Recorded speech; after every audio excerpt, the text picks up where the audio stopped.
좋아요, 구독 누르시면 부자 되실 거예요.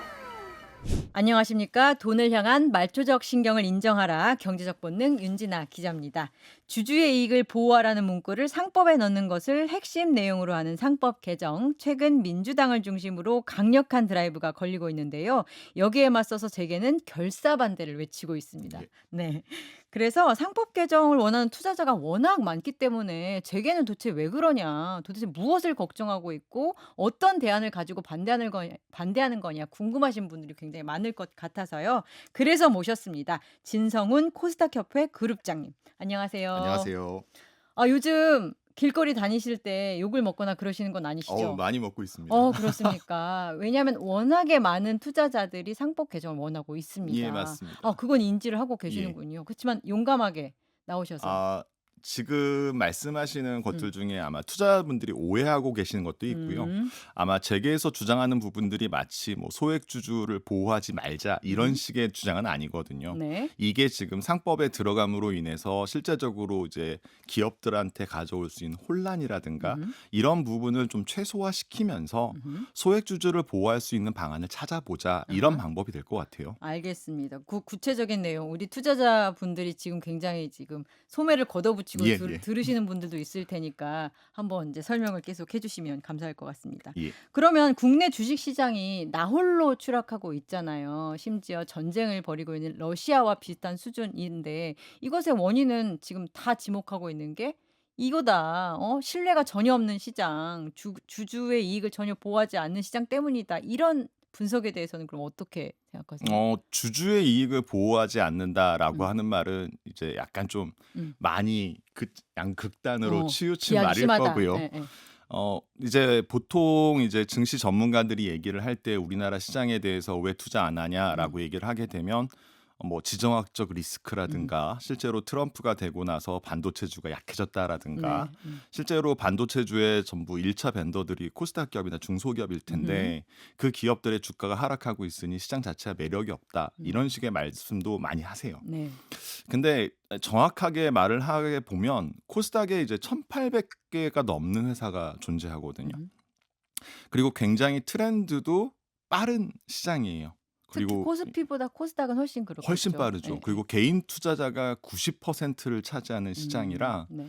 실제로 민감한 투자들 같은 경우에는 이제 시장에서 어떤 게 좋을까라고 하는 부분들을 분명히 캐치하고 계세요. 네네. 근데 요즘 같은 장을 보게 되면 아무래도 뭐 트럼프가 대통령이 된 이후로 문제가 있긴 하겠지만 미국 쪽 주식이 훨씬 매력이 있는 것도 사실이고 그리고 우리나라의 업황이 안 좋은 것도 사실이고 네.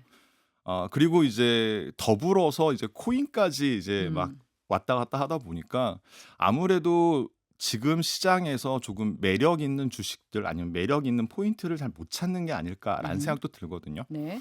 근데 이제 정부 쪽도 그렇고 이제 기업들도 그렇고 실제로 밸류업이라고 하는 부분도 굉장히 노력을 하고 있긴 해요. 근데 그런 부분들이 지금 업황 때문에 실제적으로 이익이 안 나다 보니까 그런 부분을 어떻게 조율할 수 있을까 이런 고민도 많이 하고 있습니다. 그래서 그 대목에서 저는 그럼 궁금한 게 그러면 반도체가 화랑일 때, 반도체 시즌일 때는 그러면 우리가 굉장히 주가가 되게 높아야 맞아요. 되잖아요. 그 예. 논리에 따르면. 근데 호재는 또 제대로 안 먹힌단 말이에요, 맞죠. 우리에게. 예. 그러면 그건 이유가 뭐예요? 업황 그러니까 때문이라고 말할 순 없잖아요. 전체적인 업황을 얘기했을 때 실제로 보게 되면 이제 코스닥의 주식 회전율을 언급 안 할 수가 없는데요. 네. 코스닥 같은 경우에 주식 회전율이 연으로 따져보게 되면 보통 560%에서 630%까지 나와요. 확 도네요. 그게 무슨 말이냐면 두 달에 한 번은 무조건 주주가 바뀐다는 거예요. 기업들의 유동 주식수가 굉장히 많이 바뀐다는 말은 주주들도 그만큼 빠르게 이동을 하고 있다는 얘기예요. 그러면 실제적으로 주가가 올랐다가 다시 내려오는 현상도 분명히 보여져요. 그래서 기업들 자체로 보면 뭐 잘 아시겠지만 갑자기 2차 전지가 화랑이었다가 반도체가 화랑이었다가 네. 요즘은 또 K뷰티가 굉장히 잘 나가는 걸로 알고 있습니다. 네. 그래서 한국 화장품이 확실히 좋아요. 예. 네. 그래서 그런 식으로 해서 계속 옮겨지다 보니까 실제로 주가가 막 이렇게 뭐라 그럴까 우상향하는 그래프 음흠. 이런 그래프가 시장에서 별로 안 보이는 것도 약간의 문제점으로 보여져요. 약간의 문제점이라뇨, 그러니까 부장님. 그래서 그런 부분에 대해서 음. 실제적으로 이제 기업들도 어떻게 탄탄하게 유지할 수 있을 것인가라고 하는 부분을 고민해 봐야 되는 거죠. 네. 근데 한 가지 이제 좀 당부드리고 싶은 부분은 뭐냐면 중소기업이잖아요. 네. 중소기업은 아무래도 회사의 목표 자체가 성장일 수밖에 없어요. 그러니까 무슨 그렇죠. 말이냐면 기존의 대기업처럼 안정이라든가 어떤 지속이라든가 이런 개념을 갖고 있게 되면은 지금 말씀하시는 것처럼 약간의 조금은 더디게 가더라도 우상향 그래프가 음. 생길 수 있지만 이 기업들은 자기들이 먹고 살 수 있는 거 아니면 더 클 수 있는 부분을 계속해서 투자하고 음흠. 나갈 수밖에 없는 상태잖아요. 음. 그러다 보니까 그런 부분에 있어서 약간의 오류도 있을 것 같고 음흠. 실제적으로 그런 부분을 조금 지켜봐 주시는 것도 필요하지 않을까 이런 생각도 음. 듭니다. 더 할 말이 있지만 그러면 진도를 못 나갈 것 같아서 조금 참고 막 그럼 가겠습니다. 그래서 본격적으로 여쭐게요. 상법 개정. 그러니까 상법 거기서 회사의 이익에 충실한다라는 이사 의무에 주주를 포함하는 것이 가장 이렇게 뭐랄까 되게 센서티브한 부분이라고 지금 생각하고 늘 계신 것 같은데 주주의 이익을 보호하자는 얘기가 들어가자는 게 왜 이렇게 반대할 얘기인가요? 주주의 이익을 보호하자는 얘기를 반대하자는 게 아니에요. 네. 그러니까 무슨 말이냐면 첫 번째로 생각해 볼 게 이사충실 의무라고 하는 건 음. 원래는 제가 학교에서 배울 땐 어떻게 배웠었냐면 이사가 회사의 이익을 편취하는 거를 막는 조항이었어요. 네. 주주랑은 관계가 없어요. 음흠. 그러니까 결국은 기본적으로 그런 부분에 있어서 그 주주의 이익을 보호하는 게 마치 이사충실 임인 것처럼 말하는 건 음. 잘못된 거고요. 음흠. 그다음 두 번째로 생각해 볼 수 있는 건 뭐냐면 지금 이사의 충실 의무는 정확하게 말을 하면 소액 주주의 이익을 보호하라는 거잖아요. 네. 자, 그럼 상법에서 봤을 때 어떤 현상이 벌어지냐면 회사의 이익은 주주의 이익과 같아요. 음. 그리고 채권자가 있게 되겠죠. 음흠. 그렇게 되면은 회사가 잘 돼야만 주주가 보호될 수 있다라고 하는 거를 상법은 갖고 있는데 네. 상법 내에서 갑자기 주주를 가르는 거예요. 음. 최대 주주의 이익은 회사의 이익과 같으니 음. 니네는 소액 주주의 이익을 보호해라라고 말을 하고 있는 거죠. 네. 그러면 상법 체계랑은 안 맞아요. 음. 결과적으로 보게 되면 법대 교수님들이나 지금 학계에서 이 상법 개정을 반대하는 이유는 이 체계가 흐트러지는 거예요. 그럼 거기서 질문이 있는데 최대 주주와 회사의 이익이 같다고 보고 소액 주주는 그들과는 이해를 달리하고 갈라치기를 한 게 지금 이런 상법 개정의 움직임이다. 그런데 실제로 현실에서는 그러니까 뭐 이론적으로 상법의 어떤 체계상 뭐 이런 걸 떠나서 실제 현실에서 벌어진 것은 네.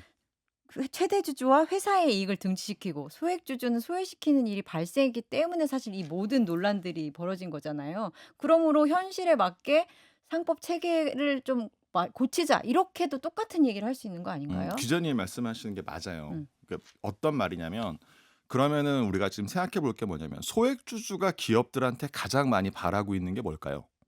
배당, 주가 부양. 주식, 그렇죠. 그쵸. 주가가 높아야만 실제로 자기들이 투자한 만큼의 이익을 얻을 수가 있을 음흠. 테니까. 그러면 우리가 주주 제한을 한번 살펴봤을 때 그러니까 주주들이 기업들한테 이렇게 해달라고 하는 요구를 한번 살펴봤을 때 실제로 가장 많은 건 뭐였냐면 배당이었어요. 음. 그다음에 두 번째가 주가 부양이었거든요. 음흠.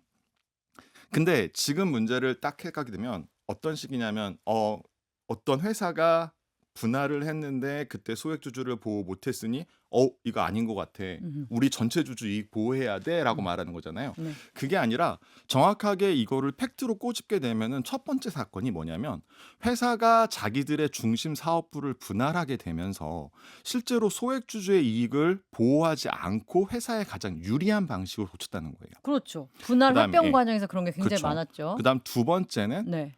대기업이 계열사를 합병함에 있어서 음. 실제로 소액 주주의 이익보다는 회사의 이익이 되는 쪽으로 음. 기본적으로는 합병을 시킨 부분이 문제가 됐던 거예요. 거기서 또 짚고 싶은 게 회사의 이익이라는 것의 정의가 정확히는 약간 대주주의 이익, 정확히는 오너의 이익, 일대가 많았다는 거 아닌가요? 그래서 지금 네. 말씀하시는 게 뭐냐면은 회사의 이익이 마치 대주주의 이익이냐 음. 말씀을 하시는 거예요. 그렇죠. 저는 그쵸? 그렇게 많이 그러면 얘기를 소액 드리고 주주의 있었습니다. 권리를 보호시키려면 가장 먼저 해야 되는 건 뭐냐면 주주가 회사의 주인이다라고 하는 부분이 생겨야 하잖아요. 그죠. 그쵸? 네. 근데 지금 말씀하시는 건 어떻게 되는 거냐면 대주주가 회사가 주인이에요? 아니죠. 그러니까요. 음. 그러니까 무슨 말이냐면 회사의 이익과 대주주의 이익을 등한시하게 동일시할 필요는 없다는 거죠. 그러니까 네. 우리 왜 무슨 말인지는 뭐 그래 알겠어요. 오케이. 오케이. 왜냐하면 그 부분이 분명히 소액 주주분들께서 분명히 좀 화가 나시는 부분이기도 하고 음. 사실은 개념이 상충하는 부분이기도 해요. 음음. 그러니까 정확하게 말하자면 회사에서는 소액 주주들한테 주는 비용도 분명히 있어야 될 거고 네. 주식 매수 청구권이 들어왔을 때 나가는 비용도 분명히 존재하잖아요. 네. 그럼 회사 입장에서 생각해야 될 건 뭐냐면 자금 유출을 최소로 하면서 음. 실제로는 합병을 할 수 있는 그러니까 시너지 효과를 최대로 누릴 수 있는 부분을 분명히 해야 돼요. 음흠. 근데 여기서 문제가 되는 게 뭐냐면 그 소액 주주 같은 경우에는 기본적으로 기존의 주주들보다 덜 받았다거나 음. 아니면 자기가 못 받았다라는 생각이 분명 존재하는 거죠. 그렇죠. 예. 이게 문제가 되는 거예요. 내가 되게 좋아하고 예. 전망이 있다고 생각해서 맞습니다. 들고 있었던 건데 그걸 쏙 빼서 다른 데로 옮겨? 그래서 내 주가 낮아져? 이게 너무너무 열받는 일이었잖아요, 맞아요. 그동안. 네. 그래서 저희 쪽도 그렇게 생각해요. 음. 분명히 그거는 제도적인 모순도 있고 어. 훈결도 있다. 네. 그건 당연히 제도적 보완이 필요하고 어허, 예. 실제로 그런 부분에 있어서는 소액주주를 보호할 수 있는 장치가 정말 들어와 주는 것도 바람직하다. 음. 이거에 대해서 저희는 반대하는 게 아니에요. 그러면 자본시장법을 통해서 그 주주의 이익을 보호하는 것은 괜찮은데 그렇게 분할이나 합병 과정에서 벌어지는 어떤 제도의 불비 때문에 발생하는 소액 주주들의 피해를 보완하는 장치는 있어야 된다라는 것에 대해서는 굉장히 동의합니다. 당연하다라고 네. 말씀을 하시는데 그런데 상법에 그런 식으로 문구가 들어가는 것이 어떤 식의 피해가 있길래 그런 거죠? 예, 그러니까 우리가 지금 생각하지 못했던 안 좋은 심지어 소액 주주들에게도 피해가 갈 것이다라고까지 할 수 있는 부분이 뭐가 있을까요? 가령 예를 들면 음. 지금 저희가 상법이라고 하는 부분은 회사들, 그러니까 우리나라에 있는 전체 회사들의 모법이에요. 기본법이에요. 헌법 같은 느낌. 맞습니다. 네. 그렇다고 한다면 상법은 단순히 상장 법인만, 음흠. 중소기업만, 대기업만 이렇게 규율하는 게 아니라 비상장이고 아주 작은 기업들까지도 전부 다 규율을 하게 돼요. 영리 활동을 하는 모든 주체들을 단체가 규율을 하게 돼요. 네. 첫 번째 문제는 뭐냐면 음. 이 영리 단체를 운영하고 있는 이사회의 모든 책임이 전가가 되게 된다는 거죠.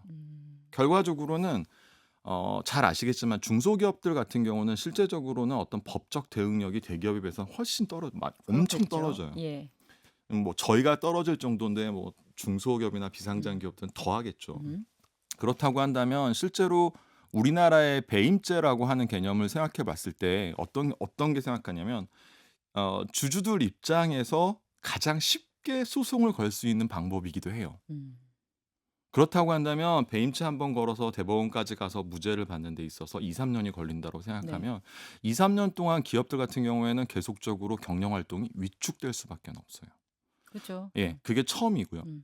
첫 번째 이유가 그렇다고 하고 그다음 두 번째는 뭐냐면 네. 상법으로 들어감으로 인해서 상장 법인만 규율받는 게 아니라 전체 법인이 규율을 받다 보니까 네. 우리나라 가장 밑에 있는 경제 활동을 하는 법인들이 경제 활동이 위축돼요. 그러면 당연히 그 위에 있는 중소기업이나 중견기업이나 대기업이나 위축될 수밖에 없어요. 그러니까 실제적으로 상법의 집어넣음으로 인해서 우리가 생각하고 있는 주주 보호의 효과보다는 네. 경제가 더 약해질 수 있다라고 하는 나쁜 점이 더 대두될 수가 있는 게 문제가 생기는 거예요. 뭐 빈대 잡으려다가 초가상간 다 다 태울 수도 태운다. 있습니다. 그런 취지신 것 같은데 예. 그런데 아까 배임으로 걸면 당연히 좀 정말 재판 너무 힘들잖아요. 네. 몇 년씩 걸리고. 그래서 기업 활동이 위축될 수밖에 없다는 건 당연히 그렇게 이해가 되는데 그런데 배임죄로 걸 주체들이 많을까요? 사실 3-4년 걸리는 그러니까 '아 내가 주주로서 피해를 입었어.'라고 생각한 네.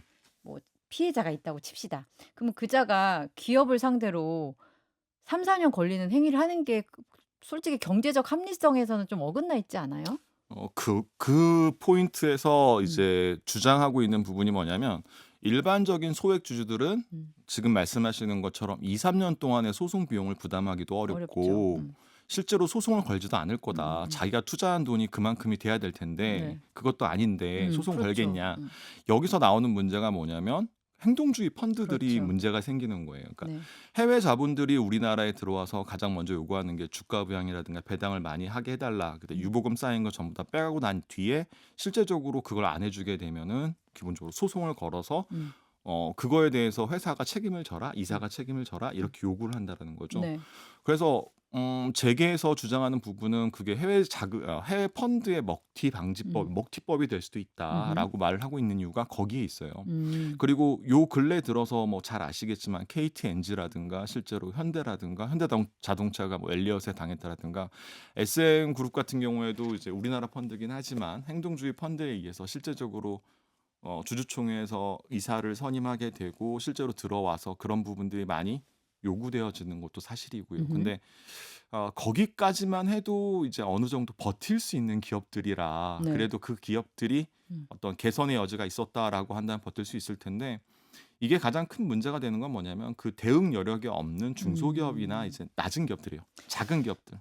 그러니까 그런 기업들한테 실제적으로 그런 부분이 닥치게 된다면 그 기업들은 정말 기업을 팔아야 될 수도 있고 기업이 문 닫을 수도 있거든요. 그러니까 또 드는 생각은 그런 행동주의 펀드라든지 뭔가 이제 정말 나쁜 마음을 먹고 배임죄로 걸어 가지고 내가 손해배상금을 예. 따내겠다라는 의도를 가지고 접근한 어떤 주체가 있다고 칩시다. 그러면 그쪽이 중소기업이나 중견기업 정도를 건드리면 되게 버틸 여력이 없다라고 하는데 그러면 그만큼 먹을 것도 없지 않을까요? 저는 그래서 자꾸 이런 생각을 하게 되는 거예요.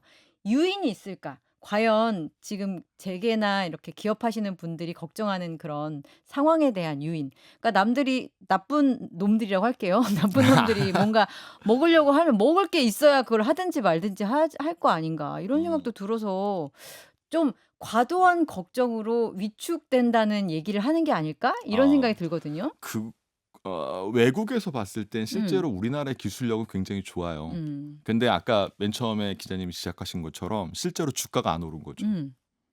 그러니까 기술력을 딴 나라에 팔아먹기에는 굉장히 좋아요. 그런데 요번에도 고려 아연 때 보니까 아. 그 질문 또 나올 것 같았어요. 아니 저기 뭐지 본류를 따라서 가니까 너무 깊숙이 안 들어갑니다, 그쪽은.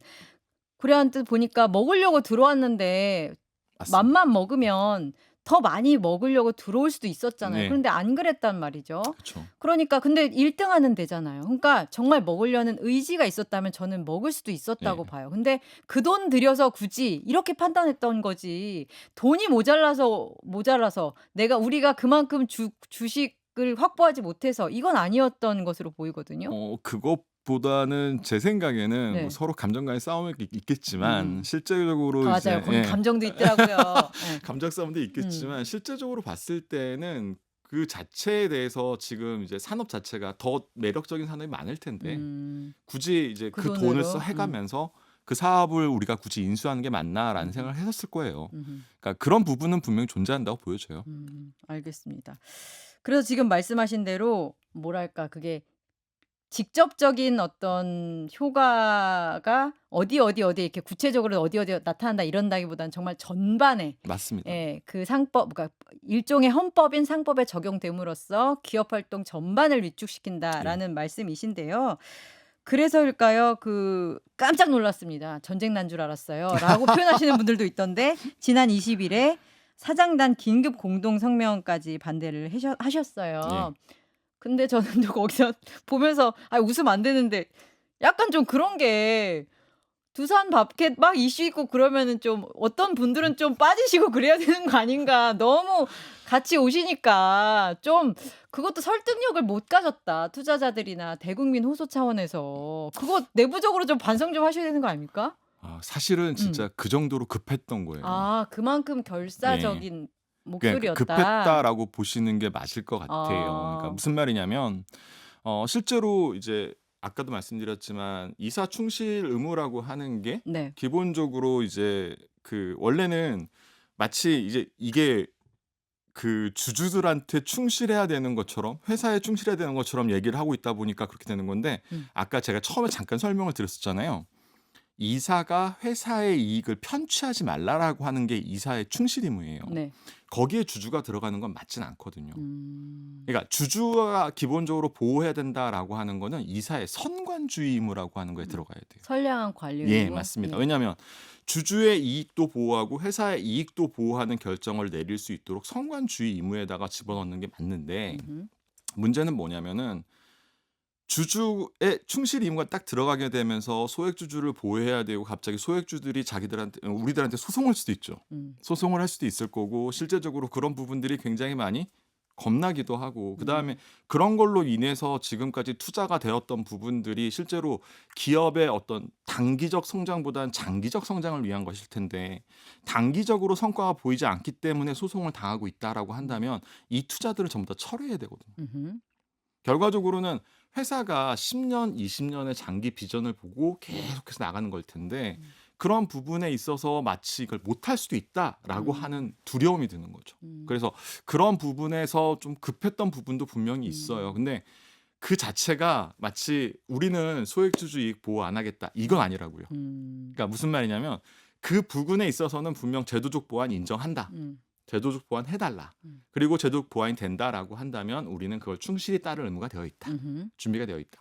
그 부분을 좀 강조를 하셨어야지. 그 근데 성명서를 보면 예. 넷째 줄에 나와요, 그게. 그걸 처음에 이사의 딱 넣고 해야지. 이사의 충실 의무가 네. 프레임이 이제 그렇게 짜여지는 데 있는 것 같아요. 무슨 네. 말이냐면 네. 마치 기업들이 이거를 선택 안 하면 재계에서 이걸 반대하는 것이 네. 자기들 마음대로 하겠다는 거고 음. 기업들은 소액주주를 보호하지 않겠다라는 음. 인상을 줘버리는 것 같아요.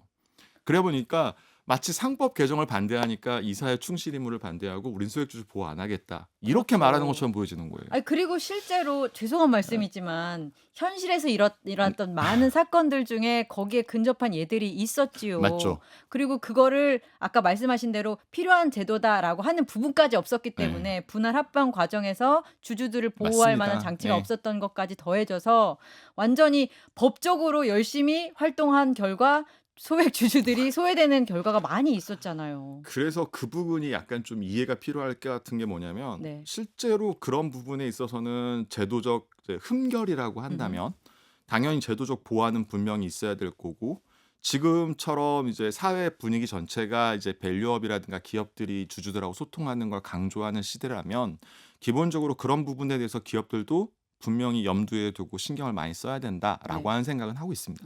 그러면 이번에 이렇게 상법 개정 드라이브가 걸렸음에도 불구하고 경직의 호소와 그루장님의 어떤 설명을 바탕으로 이렇게 안 됐어요. 그러니까 상법 개정이 안 됐어요. 음, 음. 제가 음. 생각하기에는 음. 지금 말씀하시는 것 중에 예상이 조금 맞을 수도 있다라고 음. 생각되는 건 뭐냐면 지금 국회에서 나오는 얘기도 음. 그렇고 실제적으로 이제 금융위도 그런 얘기를 하고 그러니까 어떤 얘기가 나오냐면 상법의 집어넣음으로 음. 인해서 실제로 법적 대응력이 없는 중소기업이나 이제 비상장 음흠. 기업들까지 실제로 곤란해지게 되는 거 아니냐 음흠. 이런 말씀 많이 하세요. 네. 그래서 그런 부분보다는 지금 약간 그래도 어떤 자금력도 있고 덩치도 조금 있는 상장법인에 한해서 이런 부분을 생각하는 것도 필요하다. 음. 이런 얘기 자꾸 나오고 있는 실정입니다. 그러면 대안으로 지금 제시할 수 있는 거는 그룹장님 입장에서 상법 대신 뭐 아, 자본시장법이라든지 예. 구체적인 어떤 실행과 관련한 법에서 규율하는 게 맞고 그다음에 그 대상도 좀 자본력이 있고 대응력이 예. 있는 쪽으로 좀 협소하게 가야 된다라는 말씀이신데요. 그러면 이런 대안은 말씀하신 대안은 솔직히 이제 정부와 여권 쪽에서 많이 나오는 얘기고 야권 쪽에서 계속 주장하는 바는 상법 개정, 상법으로 가야 돼, 모법으로 가야 돼 그 얘기를 음, 계속하면서 음. 대신 배임과 관련해서는 좀 조건을 까다롭게 걸어서 소송을 남발하는 거를 막을 수 있는 방안을 고민해 보겠어라는 정도의 룸은 열었거든요. 이 안은 어때요? 지금 말씀하시는 것 음, 중에 그러니까 실제로 기업들이 배임으로 음, 많이 소송이 음, 걸린다라고 한 전제를 깔면 음, 지금 하는 말씀이 맞아요. 음, 그리고 다 동의해요. 음흠, 근데 실제로 배임 사건 중에 10개 중에 한 7개, 8개 정도는 거의 무죄 판결이에요. 음. 그러니까 거의 이제 근거한 게 맞죠. 없으니까. 그런 게 없죠. 근데 사실은 배임죄가 아니더라도 상법상에서는 주주 대표 소송이라든가 음, 이사 책임 유지, 행위 유지 의무라든가 이런 소송 같은 게 굉장히 많아요. 음. 실제 소송에 걸 수 있는 부분은 그러니까 이사의 책임을 물을 수 있는 소송은 굉장히 많아요. 그런데 그중에 형사가 있나요? 예, 음, 지금 말씀하시는 것 중에 상법은 손해배상 음, 책임이고요. 형법으로 배임죄를 물게 돼 있어요. 그렇죠. 예. 그러니까 상법에서 특별 배임죄가 있습니다. 아 그래요? 어허. 여하튼 그래서 지금 사실 굉장히 키가 되는 이슈는 형사로 걸 수 있냐 형사도 걸고 민사로 민사도 걸 거는 수 거죠. 있냐. 예. 근데 지금 또 민사가 굉장히 좀 쉽지 않다. 그러니까 주주 맞습니다. 입장에서 내가 손해를 봤는데 여기서 좀 뭔가 권리를 증명을 해야 주장하고 되는 거예요. 예, 싶다. 맞아요. 이게 상법 지금 체계에서는 불가능하죠. 그쵸. 힘들다라고 하길래 그렇다면 주주 충실 의무를 거기다 넣으면 애초부터 기업들이 위축이라고 표현하셨고 제가 투자자들 입장에서 얘기 좀 예, 해볼게요. 예. 이해해 주세요. 그럼요. 그 기업 입장에선 위축이 되는 결과, 투자자들 입장에서는 기업이 알아서 처음부터 나를 의식해서 행동하는 것. 사실 같은 행동을 다르게 보는 측면도 있을 수 있을 것 맞습니다. 예. 같거든요. 그래서 '그렇게 가는 게 꼭 나쁜 건가?'라는 생각도 들 것 같은데요. 실제로 음. 소액주주들이 주장하고 있는 부분하고요. 음. 기업들이 주장하고 있는 부분에 있어서 네. 그 근거가 같아요. 음. 웃기죠. 하나의 그런가요? 근거로 응. 서로 바라보고 있는 게 달라요. 대치가 어. 되고 있는 거예요. 정말 어려운 예. 상황이네요. 네. 그러니까 한 가지 근거를 가지고 어떤 근거냐면 처음부터 잘했으면 이런 문제 없지 않겠어? 그렇죠. 그건 또 저도 하는 말이에요. 그쵸. 네. 처음부터 잘했으면 이런 문제 없지 않겠어? 네. 라고 말하는 건데 기업 입장에서 보면 우리는 회사의 이익이 되는 쪽으로 최선을 다했어. 네. 근데 소액주주 입장에서 보면 아니야. 나는 피해를 봤어. 라고 말을 하고 있는 거거든요. 그러니까 무슨 말이냐면 이게 제도적인 흠결을 가지고 그러니까 결과적으로는 주주들의 이해 충돌이라고 하는 부분은 어쩔 수 없이 생길 수밖에 없거든요. 음흠. 가령 예를 들어서 합병을 한다라고 가정을 해보자고요. 기자님께서 굉장히 그 회사의 주식을 비싸게 잡았어요. 저는 주가가 굉장히 쌀 때 들어가서 네. 엄청 싸게 잡았어요. 네. 그런데 합병 가액을 봤더니 가격이 딱 중간인 거예요. 그러면 제 입장에서 보면 난 괜찮아 만족해 라고 말씀하셨지만 기자님 입장에서 보면 아니야 이 회사의 가치는 여기가 있어야 돼 라고 말할 수 있잖아요. 그러면 더 높은 데서 정하는 게 맞을 텐데 회사 입장에서 딱 봤을 때 주주의 이익이 충돌하고 있는 가운데 회사에서 그러면 자금 유출을 고민 안 해볼 수 없잖아요. 적당한 가격이 무엇인가라고 했을 때 이거보다 약간만 높게 설정한다는 거죠. 네. 근데 이게 정말 잘못된 행동이냐라고 하게 되면 그건 아니라는 거예요. 왜냐하면 법을 어긴 게 아니잖아요. 그러면 결국 여기서 어떤 문제점을 도출해야 되냐면 이 법 제도가 잘못된 거예요. 여기를 보완할 수 있는 방법을 고민하는 것도 분명히 필요해요. 그럼으로 인해서 정말 주주들과 이해상충이 가장 적은 부분에서 결정할 수 있는 구조. 이걸 만들어내는 게 필요해요, 지금. 소액주주들 간의 이익 상충 가능성도 있죠, 당연히. 그쵸. 근데 지금 사실 이 모든 논란과 예, 맞습니다. 쟁점에는 뭐가 있냐면 소액주주들과 이른바 대주주, 이른바 오너가 뭐 이런 일종의 그 대결 전선이 그려졌던 측면이 있어서 이런 상황과 이렇게 논란들이 있는 것 같고요. 말씀하셨듯이 하지만 그럼에도 불구하고 이제 그거는 잘못됐다고 또 구루장님이 또 솔직하게 말씀을 해주시니까 패스하고. 분명히 네. 그 부분에 있어서는 저희가 그 맞다 틀리다를 떠나서 이거는 분명 제도적 보완이 필요하다라고 하는 건 인정해요. 그리고 알겠습니다. 그런 부분 자체에 대해서 분명히 그런 부분 간과한 점이 있었으니까 문제가 됐겠죠. 그렇지 않다라고 한다면 이렇게까지 나올 수 있는 상황은 아니었어요. 알겠습니다. 예. 그러면 협상의 뭐 마지노선 같은 게 지금 사실 현실적으로 존재하는 민주당의 드라이브가 있으니까요. 아, 그래. 그러면 세상이 이렇게 생각하고 국회가 이렇게까지 드라이브를 건다면 여기까지는 뭐 우리도 받아들일 부분이지만 아까도 이거는 절대 안 된다라고 하는 게 그 계속 상법. 말씀을 드렸던 건 뭐였냐면 그러니까 상법 개정이라고 하는 부분은 단순하게 회사한테만 미치는 영향이 아니라 경제 전반에 다 미칠 수 있는 영향이라서 네. 그 부분까지 개정을 하게 되면 조금 위험할 수도 있겠다라는 생각은 분명히 들어요. 그리고 아까도 계속해서 말씀을 드리지만 제도적 보완에 대해서는 저희도 반대는 안 합니다. 알겠습니다. 분명히 개선이 필요한 부분이기도 하고 그런 부분에 대해서 정말 이제 그런 걸 고침으로 인해서 둘 다 만족할 수 있다면 아니면 뭐 재계가 조금 양보하느라 있더라도 소액주주들이 정말 만족할 수 있는 제도가 나온다면 그런 부분도 저희는 어떻게 보면 수용할 수도 있을 것 같다라는 생각은 해요. 그렇군요. 이게 개인적인 생각이 될지 아니면 재계 입장이 될지 모르겠지만 네네.